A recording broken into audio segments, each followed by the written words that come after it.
This episode of the Ortho Show is brought to you by Veradigm. Some healthcare technology companies deliver clinical data for biopharma and health plans.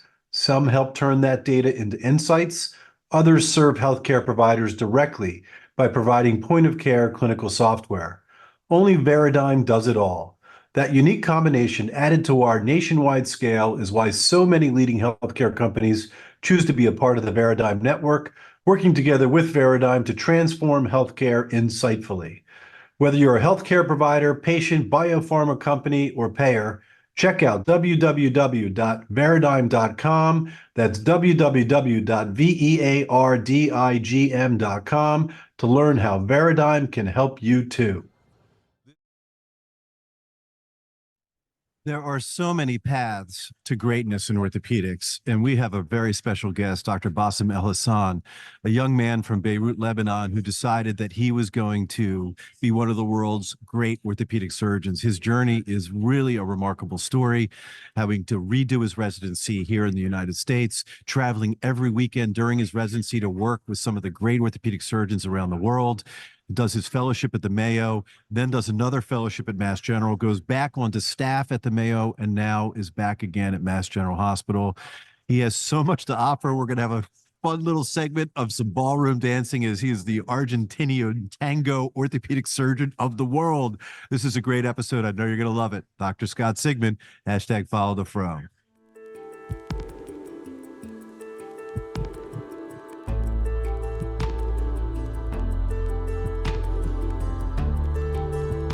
From medical media, this is The Ortho Show.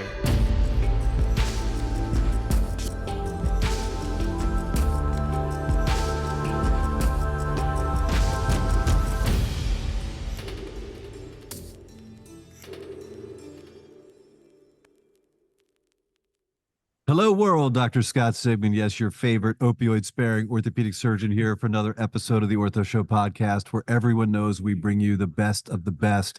I am so excited today. We're bringing on Dr. Bassem Elhassan, who's a professor of orthopedics at Mass General Hospital right down the street from me, where he's also the co-chief of the shoulder service as well.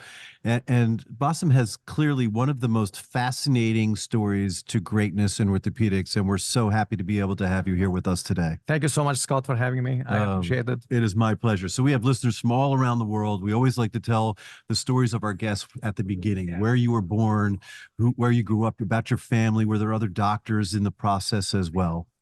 Well, I grew up in Tripoli, Lebanon, which is the north of Lebanon. And I did my education at the American University of Beirut. And this is where I did my medical school. And my training was, in fact, I started training as a cardiothoracic surgeon before turning into orthopedics. My family, in fact, my close family, because in Lebanon, you say family is everyone. But my family, like my father and brothers, they're all lawyers. But I have like cousins and uncles, and everyone else is medical doctors as well. Fantastic. I've had a number of friends and colleagues that were trained at the American University of Beirut that I've met along my way. What a tremendous program, and just fantastic surgeons that were developed in that program.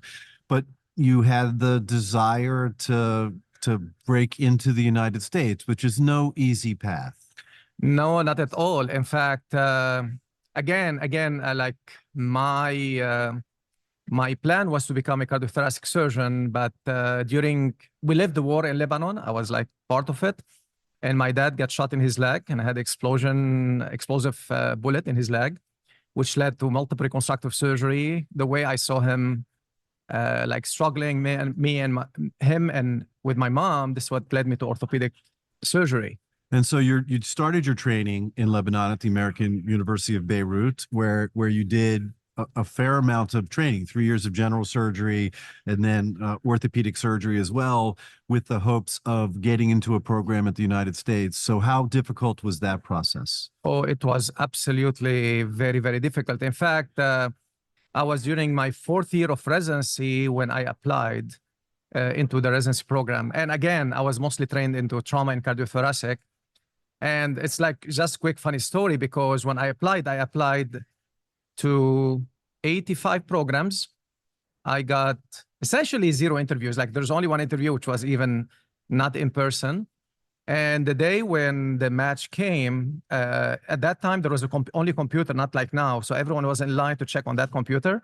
I did not go. And at the very end of the day, I said, you know, I want to just see how it looks like when someone sees their name, because I was expecting rejection. And when I went in, I was shocked because You I had been found that what accepted. matched. Yes, And so to the University of Illinois that's correct. to start all over again. That's right. No credit for your time as a resident back in Beirut. So you have to start from scratch as a surgical intern again. Yes, yes. And I have a lot of funny stories. I'm happy to share with you some, but like, yes. So I was an expert intern because I already have a lot of experience in I'm residency. sure all your colleagues, you were like, I can recall one of my favorite moments is the first day in the SICU as an intern, as literally just graduating medical school. And I'm watching this patient in AFib. And the only thing I could think of was to say, please go away, please go away. So having an expert who had been a doctor already would have been very nice as a co-intern, I'm sure. Yes. Well, like there's a very known story, like it's very famous because my year as an intern, which is as a trauma, general surgery, I have a patient who arrived to the emergency room and arrested. So I cracked his chest in the emergency room as an intern. Yes. And I got into too much. I saved his life. Did you get in trouble? But I got so much trouble because I was orthopedic resident doing sternotomy in the emergency room. And well, I saved his life. They told me the only reason you're staying in this program because you saved his life. Otherwise, would have kicked you out. You're only an orthopedic resident. So that's what happened. And after that, you haven't cracked any more chests since then. Well, good for you. I love it. All right. So you're in residency at this point. You know, you've sort of gotten through to break in.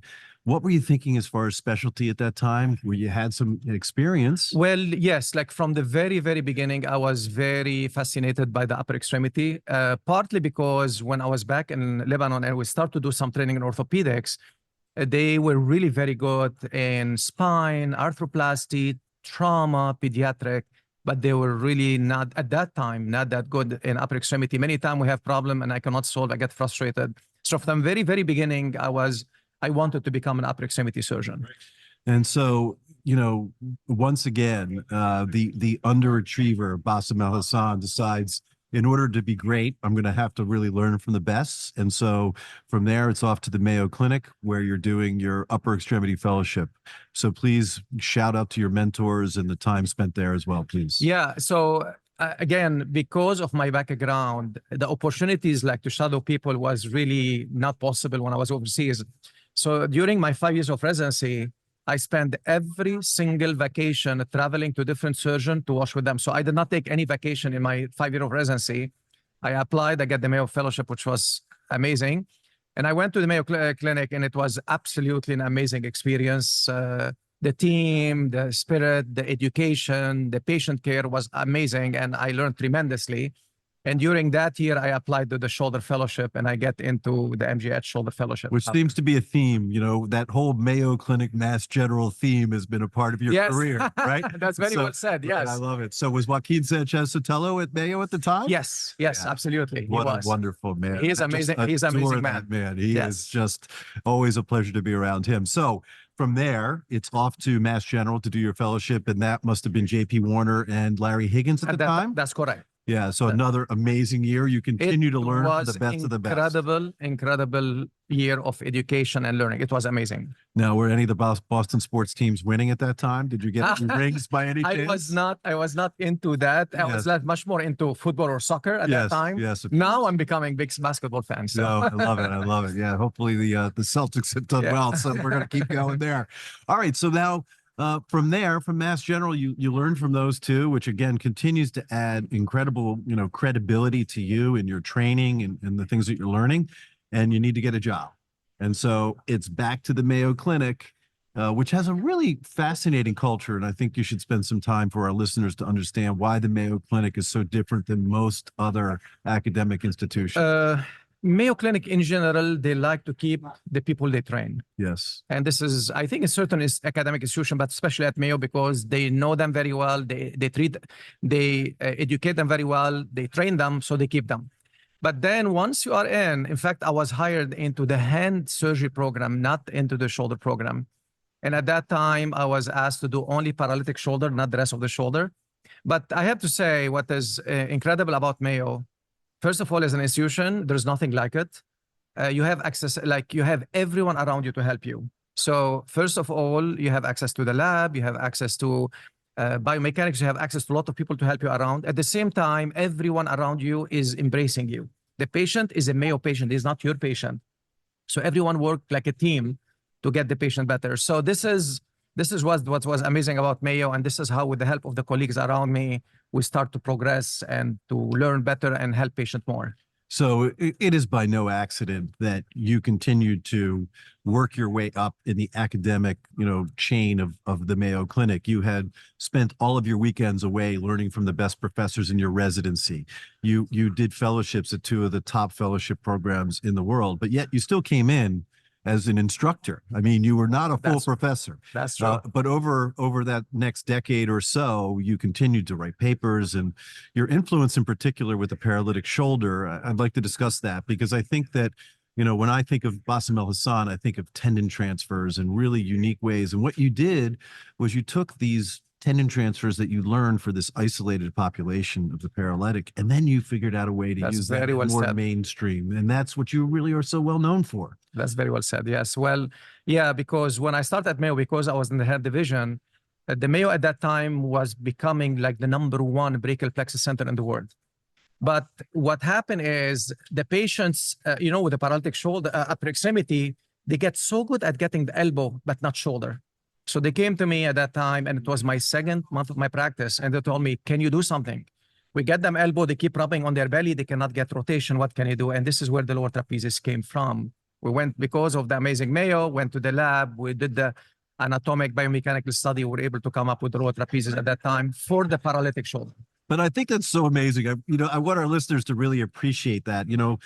There's not very many people that will literally go into the basement and learn and develop a new operation. I think one of my great mentors, Frank Jobe, right, with the Tommy John surgery, right, Yes. that had never been done before. They literally went into a lab and studied it. So that really, kudos to you for really taking the time and energy to develop a new operation.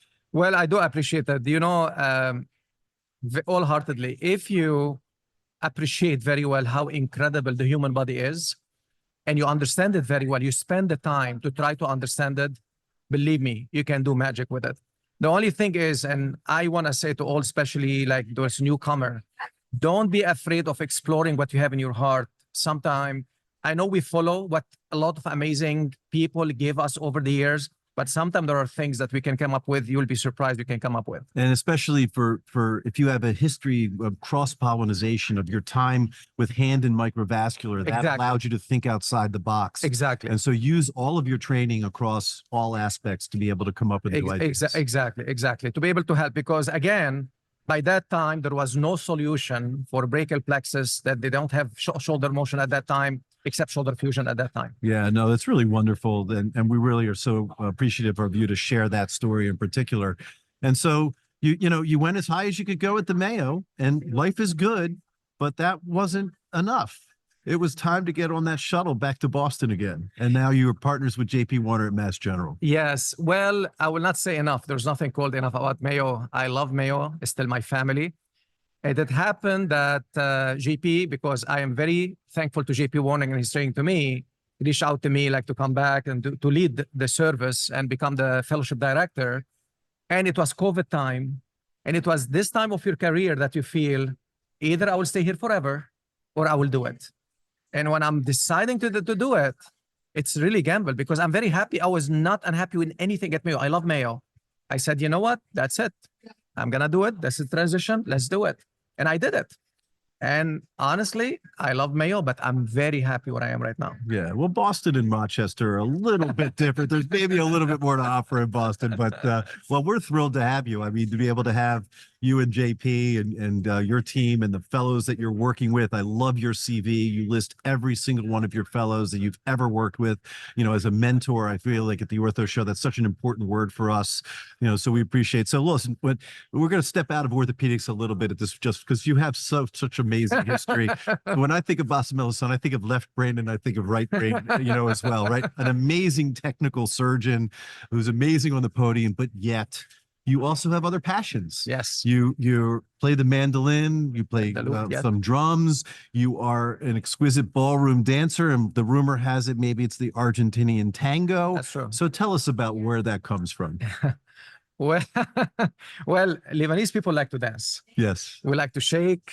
We like to shake up. We like to shake down. I love it. And so I came already with the spirit. Yeah. But when in Minnesota, you have to develop some kind, like you have to develop something during your free time, which you can. And I met an incredible dancer at that time, and she is a professional ballroom and tango, and she needed a partner at that time. And I was zero, like at that time. And she told me, like, you pick up very quickly. Let's do it. I told her, wow, yes, let's do it. And this is how we started. So it was more than 10 years ago. I started to dance with her on a regular basis.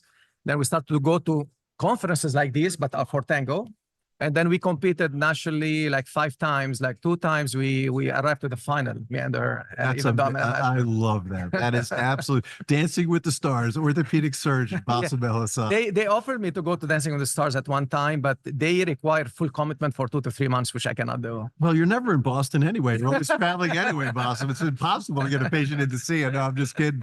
One of the other things that I think you and I share very well is great hair in orthopedics. So yeah. Fantastic hair. So we got to give, Sharif Bachet a little shout out, but I do think you are the original flow, but we love him dearly. One of the other things as well, which we all appreciate, everyone that comes to a conference, is that you are always impeccably dressed as well. So we're going to give a little shout out to Sharif one more time, but I think that it's probably you and Alfonso Lombardi that I think are probably the best. Alfonso, yes, he's a joint replacement surgeon. Yeah. And Sharif, you're a close second, brother. We appreciate you so much. Go for it, Sharif. I love it. No, listen, Bassem, this is wonderful. We really wanted to be able to share your incredibly unique story. I love this for our listeners that are out there. You're a young man in Beirut who has a dream to become, find a path to greatness.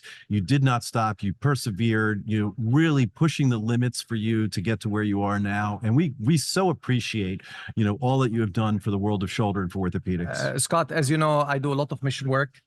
I truly, truly love what I do. And I still have to offer.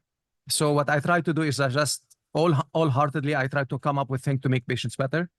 I know, like now with these days, with everything going on in terms of expansion of the medical field, there are other distractions, but I think the patient care and the focus to get the patient better should be it. And I encourage everyone who they have it in their heart to always try their best to make our patient the best. It is such a privilege to be able to share the amazing stories of these people that just happen to be orthopedic surgeons on the planet, making a difference every day. This is Dr. Scott Sigman, #FollowTheFro, host of the Ortho Show. Till next time. Thank you very much. Thanks for having me.